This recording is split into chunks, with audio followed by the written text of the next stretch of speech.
السلام علیکم ورحمۃ اللہ وبرکاتہ۔ بچوں، آج ہم پڑھیں گے مضمون ماحول کا مطالعہ۔ آج ہم بچوں آس پاس ہونے والی تبدیلیوں کے بارے میں پڑھیں گے۔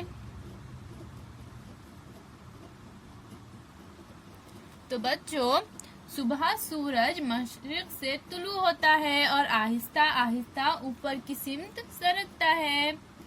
سورج نکلنے پر دھوپ ہلکی ہوتی ہے اور سائے لمبے ہوتے ہیں۔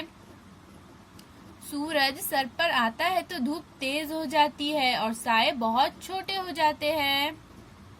آہستہ آہستہ سورج مغرب کی جانب سرکتا ہے اور سائے لمبے ہوتے جاتے ہیں۔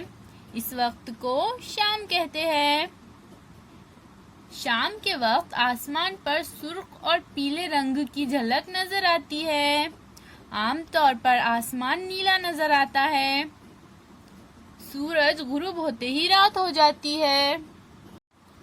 اور بچوں، رات میں ہر طرف اندھیرا چھا جاتا ہے۔ اس وقت ہمیں آسمان میں چاند اور تارے نظر آتے ہیں۔ اس طرح سے بچوں، ہمیں آسمان میں چاند اور تارے نظر آتے ہیں رات کے وقت۔ رات ختم ہوتے ہی صبح پرندوں کی چہچہاہٹ شروع ہو جاتی ہے۔ مرغے کی بانگ سنتے ہی صبح ہونے کا احساس ہوتا ہے۔ پھولوں پر موجود کلیاں کھلنے لگتی ہے۔ تتلیاں، بھنورے اور شہد کی مکھیاں پھولوں کے اطراف منڈلانے لگتی ہے۔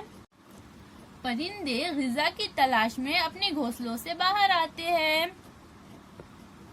کسان، چرواہے اور تمام لوگ کام کے لیے گھر سے باہر نکل جاتے ہیں۔ اور بچوں، اسکول جانے والے بچے بھی صبح سویرے اسکول کے لیے گھر سے نکل جاتے ہیں۔ شام ہوتے ہی سبھی لوگ واپس گھر کی طرف لوٹتے ہیں۔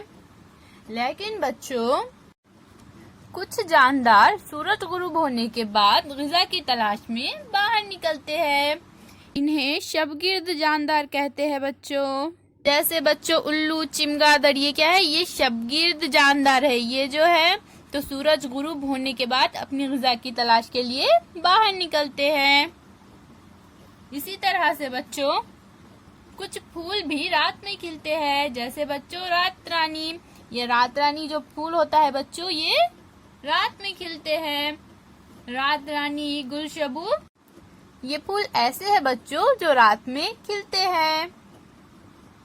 تو اس طرح سے بچوں، آج ہم نے آس پاس ہونے والی تبدیلیوں کے بارے میں پڑھا ہے۔ اللہ حافظ بچوں۔